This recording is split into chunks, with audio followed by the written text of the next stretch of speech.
سيد رازا محمد وآل محمد. اللهم صل على محمد وآل محمد. بحب الأمير المؤمنين يا صور الدين أركان المتقين والمسلمين صلوات محمد وآل محمد. اللهم صل على محمد وآل محمد. بحب اليتيم سيد شباب أهل الجنة صلوات محمد وآل محمد. اللهم صل على محمد وآل محمد. أعوذ بالله من الشيطان الرجيم. بسم الله الرحمن الرحيم. الحمد لله رب العالمين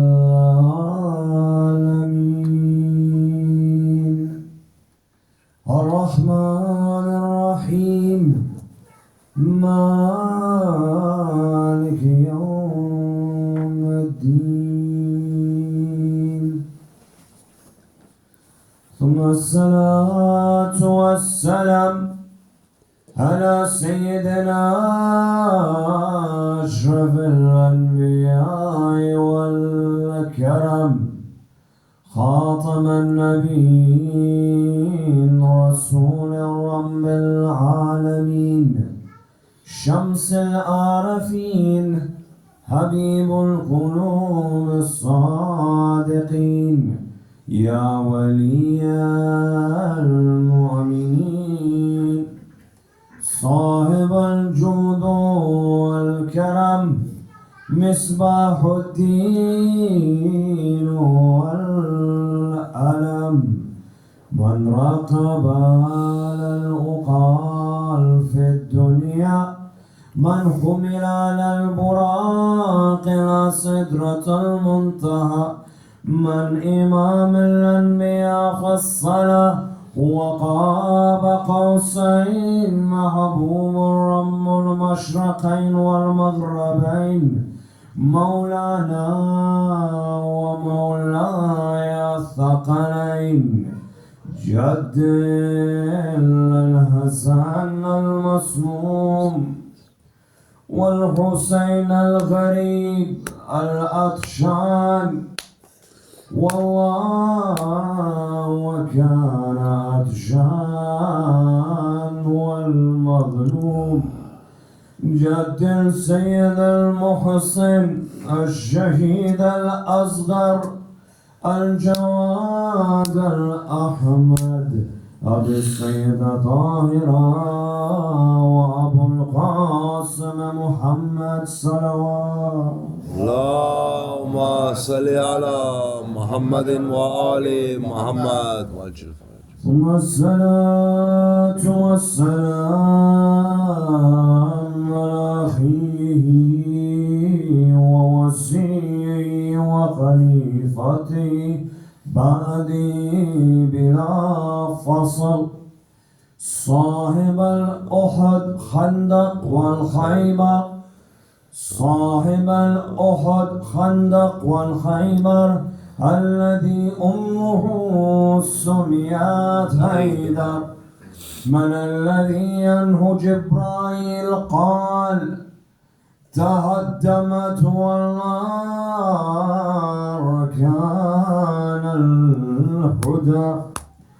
Though anhu Jibreel screamed from the sky when he saw Mal'un ibn Muljim run to the body of Amir al-Mu'mineen, the body that had fasted in the days of Shahr Ramadan, the body that when he ate his opening meal was composed of salt and bread. Ibn Muljim runs to the head of Amir al-Mu'mineen and strikes it in such a manner that the poets say it's as if he broke the earth when he hit the skull of Amir al-Mu'mineen. In another tradition, it is narrated that Amir al-Mu'mineen was the champion of Uhud, was the champion of Badr, was the champion of Khaybar. Amir al-Mu'mineen never fell upon the ground, but when he was in the masjid and two small boys came running in with tears in their eyes, the look of Imam al-Hassan and Imam al-Hussein had a look in their eyes that our mother Sayyidah Tahira has become shaheed.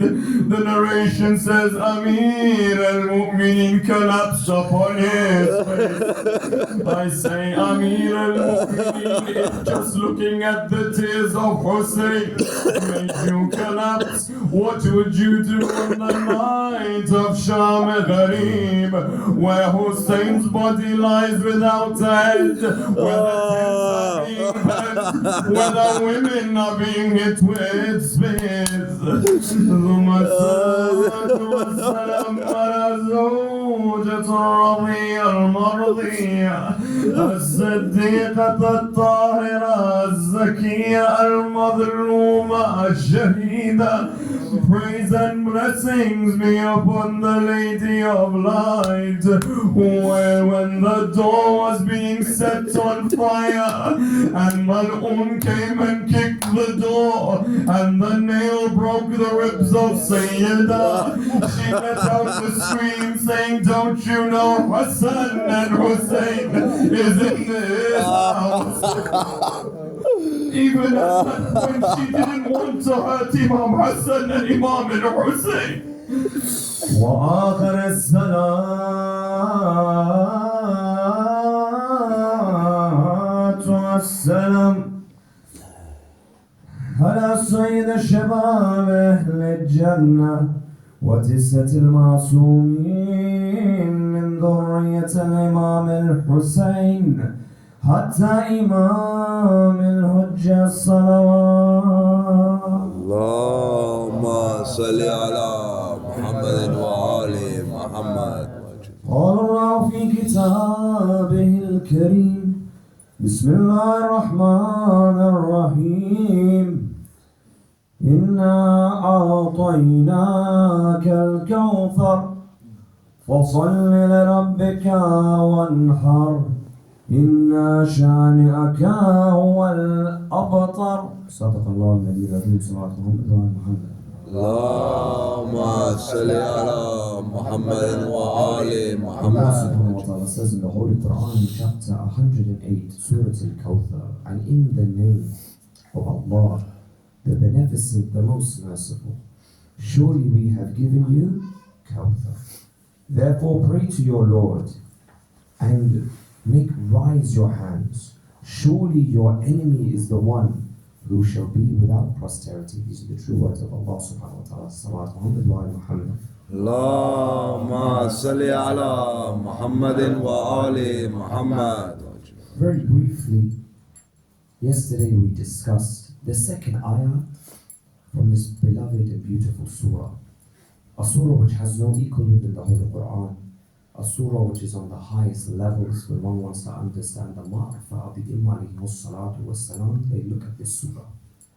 But we discussed very briefly the concept of salah, the essence of salah and the value of salah. For this is the command that is given by Allah subhanahu wa ta'ala for you to show gratitude and appreciation to what? Kawthar, that has been given to Rasulullah salatu wassalam. And in that example of salah, the focal point and the biggest principle for the acceptance of salah is what we discussed last night was wilaya. Without wilaya, any action that a person does has no value.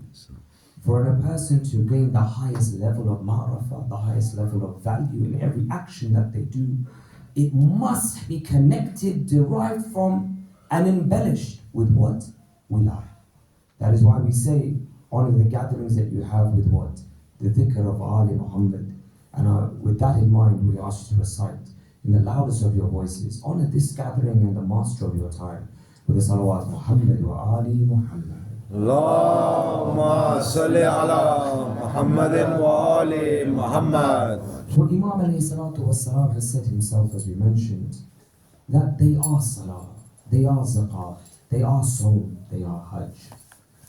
And with this in mind, we understand that all of our connections, all of our actions are to get closer to those doors which are the doors of Allah subhanahu wa ta'ala.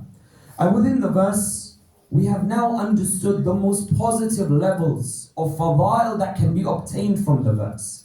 But within the existence of man, there is a duality of every action.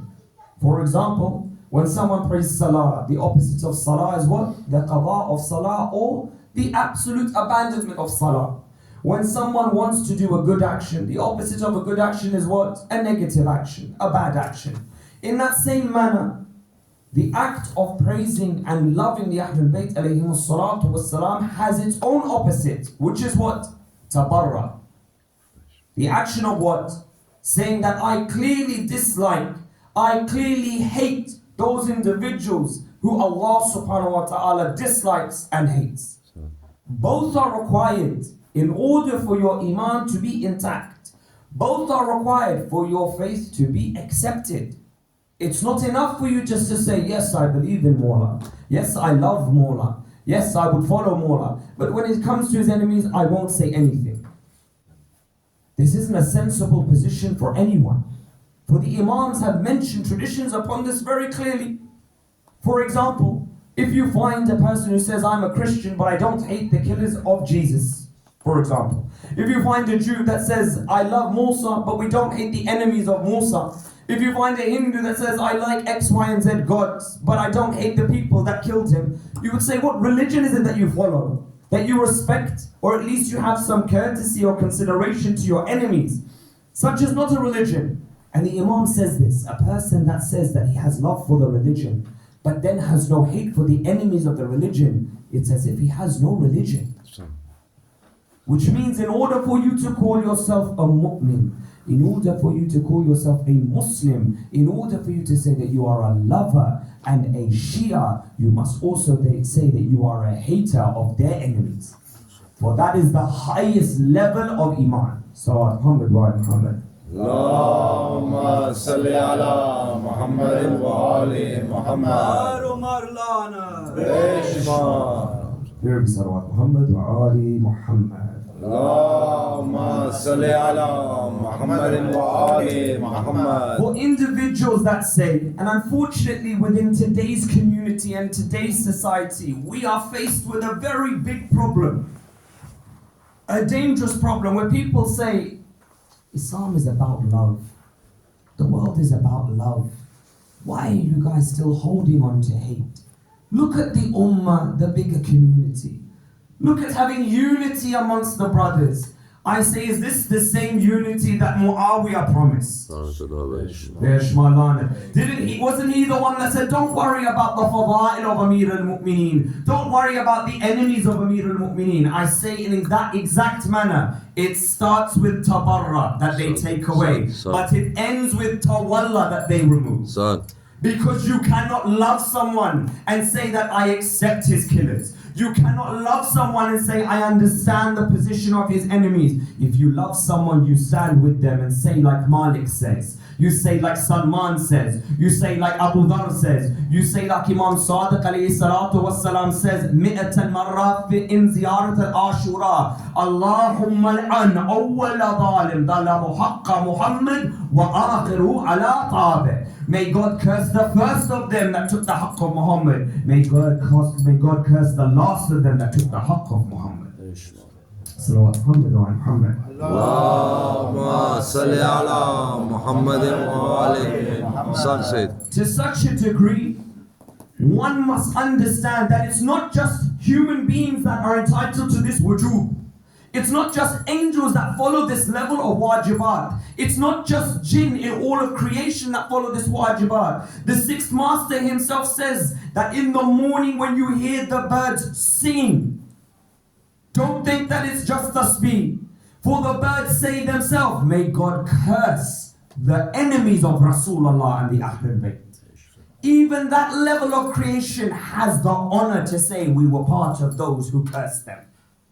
And we find this point comes to its highest level in Surah Al-Kawthar. For in Surah Al-Kawthar we have the two verses that speak about what? Tawalla. Bismillah ar-Rahman ar-Rahim is about Tawalla. Inna a'tainaka al-Kawthar, Tawalla. Fasalli li rabbika wanhar, Tawalla. But when Allah says, and your enemies we remove from them posterity, yani we remove all good from your enemies, Allah is saying on one side you have the balance of tawalla, on the other side to complete this surah you need the balance of tabarra. And who is the individual that Allah subhanahu wa ta'ala specifically in this verse is asking us to look at? Like we mentioned before, when you want to understand a concept as heavy as Surah Al-Kawthar, you need a physical example to draw your attention towards. When you want to understand the ma'na of Bismillah, you need a physical example to draw your attention to. And in this exact same manner, Allah subhanahu wa ta'ala draws your attention to a very specific individual. Who? Mal'un Amr ibn As. There are too many things to list of what the crimes of this individual were. But just for your knowledge, so you understand the level and the disgusting nature of the individual that we're dealing with, let us look at some of the crimes of Harami Amr ibn As. We find amongst his actions that the Holy Messenger of God ﷺ lists him amongst the worst of enemies in the existence of mankind. The tradition comes as follows, that at the time of Musa, the greatest enemy was what? The calf. But in his time, in Rasulullah ﷺ's time, it is an individual known as Nassal, meaning what? The second. Then he says that Fir'aun was the greatest enemy in his time. But in this day and age, that Fir'aun of our time is Muawiyah. Then he says Haman was the greatest enemy in his time. But in our time, who is that individual? The community of Ibn Ziyad. He says Qarun was the enemy in his time. But in this time, it is Sa'id. Then he says As-Samri was the greatest enemy at that time. But he says at this time, it is Musa ibn al-Ashari. But then he says the greatest of enemies that Allah wishes to indicate is the one who insulted Rasulullah by saying Abu Abtar. And Allah subhanahu wa ta'ala responded that you are the one that will be without posterity.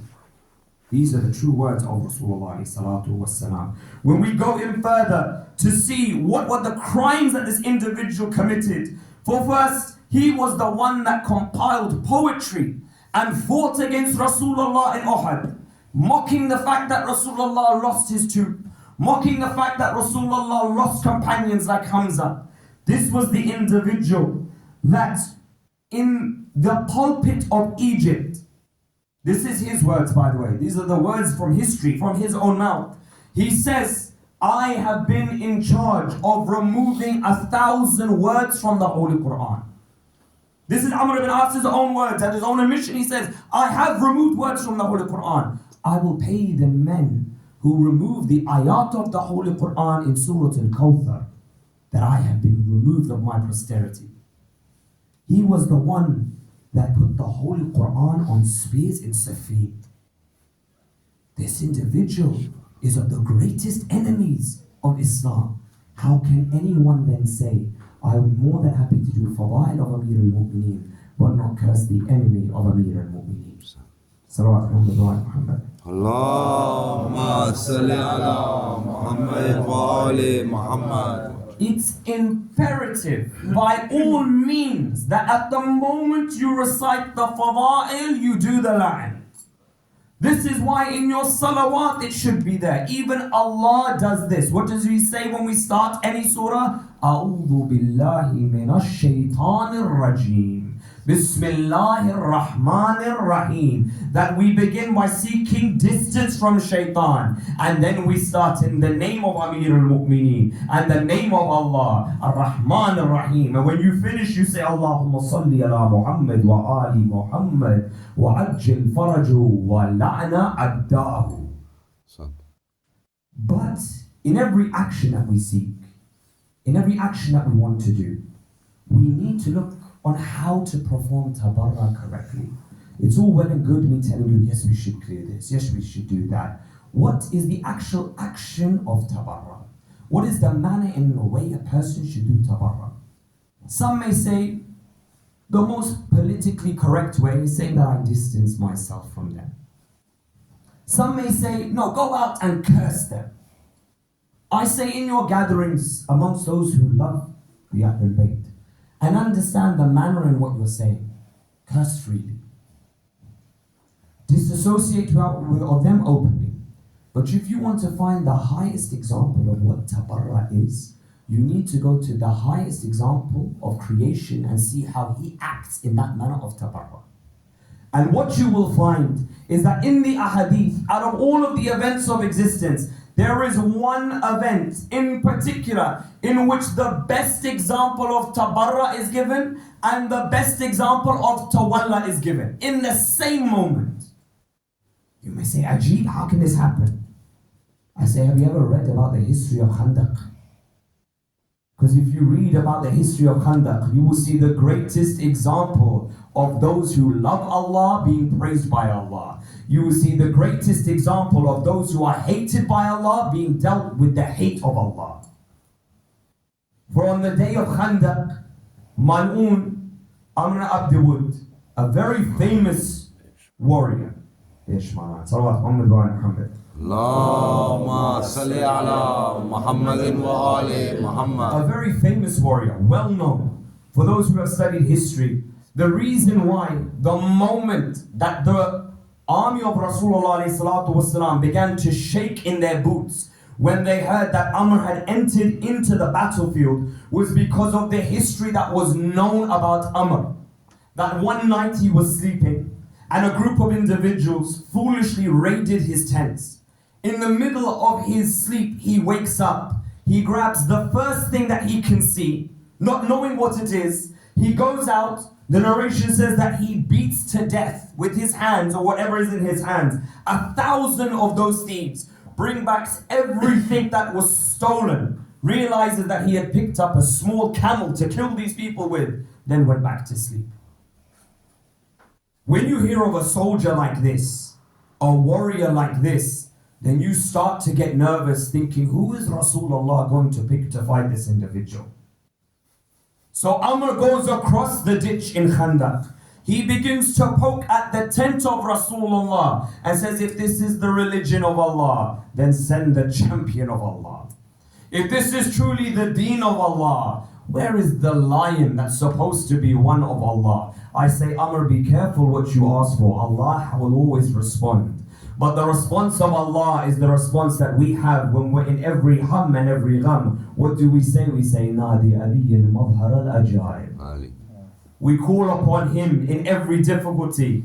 At that moment though, Rasulullah needs to give everyone an opportunity. He says, who will rise? Who will fight Amr? No one moves. Ajib.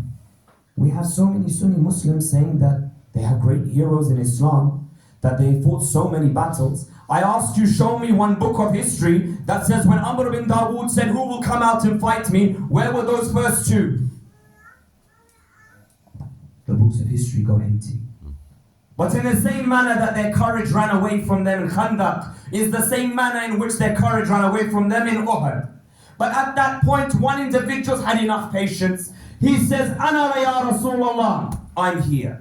At that point, the one that stood is the one that could only stand, is the one that would only ever stand, is the one Allah instructed to stand. That person was Imam al-Muttaqeen, Amir al-Mu'mineen, Ali ibn Abi Talib, salawat. Allahumma salli ala Muhammadin wa ali Muhammad. He stood in such a manner that when they turned round and they saw the nur and the anger in his face, they identified, this is Sirat al-Mustaqim. This is Imam al-Muttaqeen. This is the Asad Allah wa Rasulah. This is the Ghalib of every Ghalib. This is Ali Madhar al-Ajaib. Even at that moment, Rasulullah is Kareem. He says, Mawla, sit down. Give them a chance. The poets say he doesn't want to give that opportunity to Amir al-Mu'mineen straight away, just in case they said that Rasulullah favored Mawla over everyone. So he asks a second time. And just like the first was a failure, the second is a failure. He says, is there anyone to stand against Amr bin Dawood? The jawab is the same. Ana ya Rasulullah, would you send me already? I'm getting impatient, like a child waiting to go out and rip apart its toys, like a lion looking to fight its prey. Send me to him, Ya Rasulullah. At that moment, what does the messenger do? He says, everyone out of the tent, leave. And he does something very ajib. But this act he does is the greatest form of tawalla you will ever see in creation. For we mentioned when Allah loves someone, He lets them share everything with Him. When Allah loves someone, He lets them share their name. Like He let Mawla Ali ﷺ share his name. When Allah loves someone, He shares creation with them by saying, I'll put Mawla's name on the sun, the moon, the stars, the heavens. When He loves someone, He says, I will share Kawthar with Amir al-Mu'mineen. When He loves someone, He says, I will share Rasulullah with Amir al-Mu'mineen. So at that moment when Rasulullah ﷺ enters the tent, says everyone out, he says, I will share that which is battle ready for Amir al-Mu'mineen. He begins to remove his shoes and say, take the shoes of Rasulullah. He begins to remove his cloak and say, allow me to put my cloak around the body of Amir al-Mu'mineen. He begins to take off his shirt and say, put the shirt on Amir al-Mu'mineen. At that moment then he exits the tent and then puts his turban on Amir al-Mu'mineen. At that point people say, why? Inside the tent you gave him your clothes, but outside the tent you gave him your turban. I say Rasulullah does what Allah does. When Allah shares everything with Amir al-Mu'mineen, Rasulullah shares everything with Amir al-Mu'mineen. But then there's a deeper meaning. Rasulullah is saying, there are some things I give to Mawla in secret. There are secrets I give to him you don't have the right to see. You don't have the right to see what secrets I give to his body, what secrets I put on his back. But in the same manner, when one king is giving his kingdom to another king, Rasulullah takes off his turban, his crown, and puts it on the next king and prince of the believers. He says, my religion is here, and now the master of the religion is there. Nara Haydari! At that moment, Mawla is ready. He runs onto the battlefield. The narrations say this, of all the battles, was one of the few battles Mawla didn't sit on Duldul. Ajib, he didn't sit on Duldul. When they asked, why Mawla, wouldn't you ride your sawari out to this battlefield? The poets say, when a lion is hungry, he doesn't want anyone to share his prey. When a lion is ready to tear apart his enemy, let him go. Anything Mawla comes in touch with, its essence begins to change. Don't you remember in Khaybar what Rasulullah says? Mawla, if I tell them their fadail of its truest manner, they'll think you're Isa ibn Maryam and think you're God. By God, if I tell them the true level of your fadail, they'll take the dust from your feet, use it for shafa until the day of judgment. At that moment when Mawla is walking in the land of Khandaq, the land begins to change. Where his footsteps land, it turns into Akik Yamani wa Durran Najaf. The angels can be heard, Subhan al-Ali al-Azim al-A'zam ya Subbuhun ya Quddus. Nara Haydari! As he's walking, the people say, Subhanallah, look at the pride of Amir al-Mu'mineen as he's walking. Rasulullah says, you don't know what you see. It's ajib.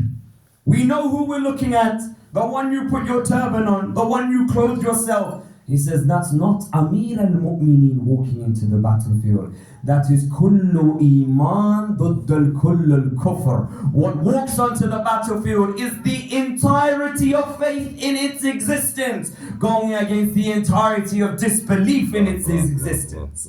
Which means what? This means that Mawla Kainat is Islam. Mawla Kainat is Namaz. Mawla Kainat is Hajj. Mawla Kainat is Zakat. Mawla Kainat is the religion in its perfect form. He is the one that Allah sends to answer every Rasul's call. Subhanallah. Son said, Salawat Muhammad wa ala Muhammad. Allahumma salli ala Muhammadin wa ali Muhammad. As he gets towards Mal'un, Mal'un looks down in his arrogance, and for a second he identifies who this is.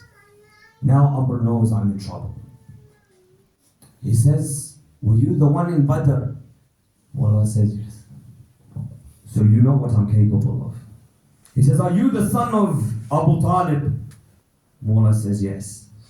I am the son of Rabb al-Kaaba. Now Umar ibn Dawood in a difficult situation. He says, go back. I don't want to kill a son of Abu Talib today. Mullah says, just if, because Mullah is based on yaqeen. He says, if, not that there is a possibility, but if you strike me, I'll go to Jannah. If I strike you, where do you think I'll send you? No. Then Amr says the truest thing he's ever said in his life. He says, on both occasions you are successful. Mullah says, that is the essence of who I am. That whatever I do, I am successful. Wow. He says, I give you 3 options. Amr, choose wisely. 1, accept the religion. 2, go back home. Amr says, I can't accept your deen. I've been paid to be here to fight. And as for the women, I'm a man of ghira and honor. The poets will write so many things about me, I won't be able to live it down. He goes, what's the 3rd option? At this moment, Mullah smiles like a lion just about to strike. He says, the 3rd option, Amr, is that you fight with me now. At that moment, Amr says, then I'll take the 3rd. The problem is, when Amr descends, he assumes he's fighting a human being. But he doesn't realize that the individual he's fighting is the wajh of Allah. He doesn't understand the person he's attacking sees with the eyes of Allah. He doesn't understand that the movement of the jump is the jump of Allah. He doesn't understand that the hand that holds Dhul Fiqar is the hand of Allah. So when Amr attacks, Mullah picks him up like a stone and throws him across the ground. Then Mullah comes to strike him. At that moment when Amr knows death is imminent, what does Amr do? He does what any dog would do. He spits on the face of Mullah. Now at that moment, just humanize this scenario for a split second, just for a second. If someone has attacked your messenger, someone has insulted your beloved prophet and your religion, and you are of that level where moving the doors of Khaybar is like lifting a feather, and someone spits on your face, the adrenaline rises up, and you know this person is going to die. But see, there's a difference between every human being in creation and Mullah himself. For Mullah removes himself from the battlefield. He washes his face. He does wudu. Then he enters the battlefield again. He knocks Amr down again. And then he strikes him on his head again and kills him. When they ask, why the difference? Why would you stop? You had every reason in the world to kill him the first time. This is the akhlaq of the tabarra of Amir al-Mu'mineen. He says, had I killed him in the first instance, I would have done so out of my anger. But when I struck him in that manner of tabarra for Allah subhanahu wa ta'ala's anger. Son. This is the akhlaq of tabarra. That by your actions you show the other person that they are an enemy of Allah. And by your actions you incite and you bring people close to be the lovers of Allah subhanahu wa ta'ala. So Alhamdulillah Muhammad. Allahumma salli ala Muhammadin wa ali Muhammad. That's why the poets say regarding this battle, if you were not Mawla Ali, then if I did not have Mawla Ali, by God, I would never know Allah. If it wasn't for your generosity, piety and humility, through your name, God would never bless me. I swear by Sayyida that if I had not known that the Kaaba was your maqam, maybe I never would have prayed. In what world is there? Is there a world without Ali? then why not recite Ya Ali? Our dhikr is Ya Ali. Our tasbih is Ya Ali. Our thoughts are Ali. Our Islam is Ali. Our salam is Ali. When my heart beats, it screams out Ali. When the stones become gold, they do so because I said Ya Ali. The beggar, the destitute, the poor become kings because they say Ya Ali. In search for medicine, don't look for tablets, call out Ya Ali. When you wish to be healed, don't look for doctors, just call out Ya Ali. If not for you, Ali, then what would we have except Ali? If not for your teachings, Kumail would have no dua to recite except Ya Ali. If not for you, O Ali, we would not have Hassan. If not for you, O Ali, where would our Hussein be? If not for you, Ya Ali, we would not have a Qibla or a Karbala. If not for you, Ya Ali, what existence would there be? There would be no Jannah, there would be no dunya. At that moment, when we analyze the level of tabarra and the level of tawalla, there's a tradition that comes from our 8th Imam, Imam Rida alayhi salatu wa salam. Allahumma salli ala Muhammadin wa ali Muhammad. Where he says that even something as beautiful as the wilayah of Amir al-Mu'mineen was a goal to be extinguished by the enemies of Amir al-Mu'mineen. That even when they were given such a pure light, such an honorable existence, such an element of Allah subhanahu wa ta'ala that would guide mankind to the end of creation, they sought every corner, every avenue to destroy that light. And if these nights aren't a reminder of the lights and the nur of the wilayah of Amir al-Mu'mineen being hunted, being tormented, being hit and abused, then what nights are these nights? There are many musa'ibs that befell these nights from the moment of the shahada of Amir Muslim until the night of Eid Zahra. If I mention any single name, the heart of the lover will break, it will shake. If I ask and tell you the name of Ali al-Asghar, you remember the screaming of a child whose throat was answered by the arrow. If I say Ali al-Akbar, you remember the chest that was split by the spear. Maybe you remember the throat that the arrow was fired into. If I say Shahzade Qasim, maybe you remember the turban of Imam al-Hassan. Or maybe you remember the noise of the cracking of the ribs and the bones of God. If I say the word Khaymaga,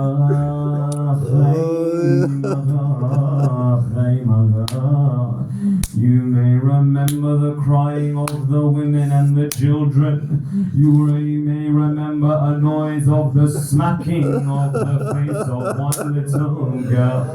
But of all of the things that happened from Karbala to Kufa, from Kufa to Sham, I want you to focus on one thing in particular, which is the journey of the head of Abi Abdullah al-Hussein. For the head of Hussein has seen many things, it has seen many masa'ib, and it has been the subject of many masa'ib. For the first time the head of Imam al-Hussein began to weep was when Rasulullah had been poisoned, and the head of Hussein began to lie on the chest of Rasulullah. Amir al-Mu'mineen tried to remove Hussein from that chest. Rasulullah says, leave Hussein on my body. Let me smell the fragrance of his neck. Let me see his lips in this manner. And the second time the head of Abi Abdullah was seen was on the chest of his mother, Sayyidah Fatima.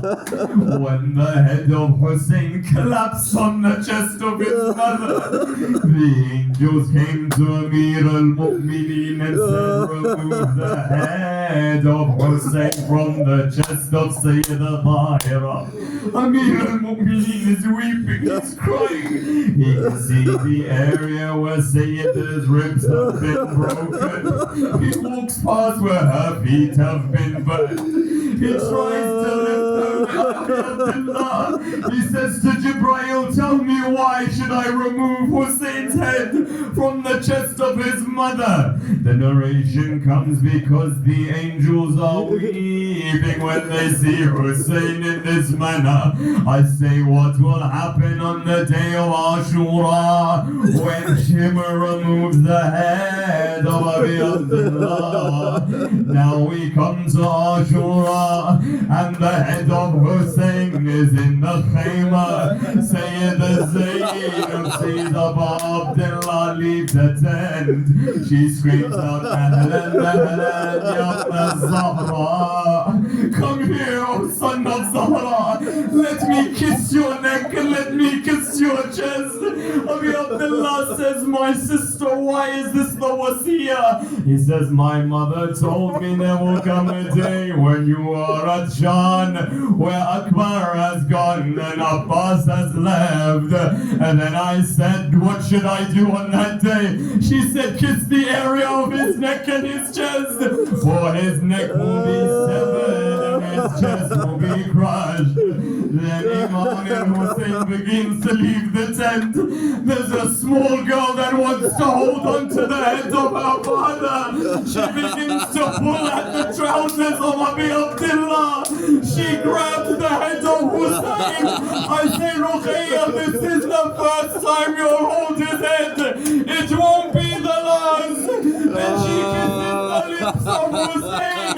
The narration says that the next location of Abu Abdullah's head is when the swords begin to fly on his skull and the arrows begin to hit his head. Someone picks up a rock and smashes the skull of Abu Abdullah and he falls to the ground. Then when Marwan comes, he fires an arrow through the lips of Abu Abdullah. The narration says that the arrow went through the head of Hussein. Allahu Akbar. Hussein tries to remove the arrow. At that moment, someone comes with a sword and it's the head of Hussein. Then the next location is when Shimmer begins to drag the head of Hussein in front of the tent of Sayyidah Zainab. Then he kicks Hussein onto his back. With his tears crying blood, Shimmer jalisan ala sadri. Shimmer then sat on the chest of Hussein. He grabbed the beard of Hussein. He began to hack at At that moment, Allah, when the tents are being burned, when the women are being chained, the Quran says after, let's leave for Kufa. When the women are the bazaars, there's a scream from one of the tents. The women come to Seyyed Zainab. They say, why are the women screaming? When Zainab looks at the tent, brothers, do you know what she sees? She sees a spear come out of the tent. She sees on that spear is the head of her brother. Allahu Akbar. Zainab takes her head and smashes it against the wall until she bleeds. I say, what did Zainab see? Did she see the veins hanging from the neck? Did she see the broken lips? Did she see the arrow hanging out of the teeth of Hussein? At that moment, brothers, the head is brought to Dar al-Imara. The head is brought in front of Harami Ubaydullah bin Ziyad. He begins to put the head on a table. He begins to eat food in front of the head of Abi Abdullah. Sukaina is watching this. Ruqayya is watching this. Zainab is watching this. Then he picks up a stick and goes towards the head of Hussein. He begins to beat the lips of Hussein.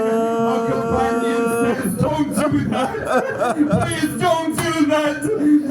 Ubaydullah bin Ziyad says, why should I not strike these lips? The narration comes, I saw Rasul. At that moment they're taken to Sham. Brothers, stay with me. There is a narration that when they took the head to Sham, they removed it from the spear. And they took the spear and they removed the blade of the spear. Do you know what this means? When you have a spear with a blade, it's easier to push the blade through the head because the head will stay straight. But if you remove the blade, the spear becomes flat. They took the head of Hussein in front of him on the sajjad and began to crush the head onto the spear. Allahu Akbar. When they're walking towards Sham, brothers, I leave you with these last two lines. As they're walking towards Sham, the head of Abi Abdullah begins to fall.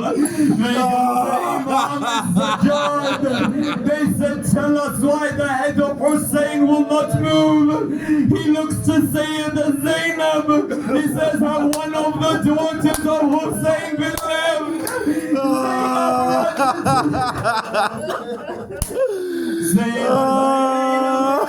Into the night, she sees Ruqayya has collapsed, and there's a woman with her hand rubbing the head of Ruqayya. She says, oh woman, why do you care of the orphans of Hussein? The jawab comes, I am your mother, Sayyidah. I am your mother, Sayyidah. I came to look after the yatim of Hussein. Allahu Akbar, brothers. Finally, in the end of the journey, Imam Sajjad is given the head. But in what manner is he given the head? In the prison of the Darbar of Sham. After his sister has held the head of her father and she's collapsed, they say to Imam Sajjad, now is the time to return to Karbala.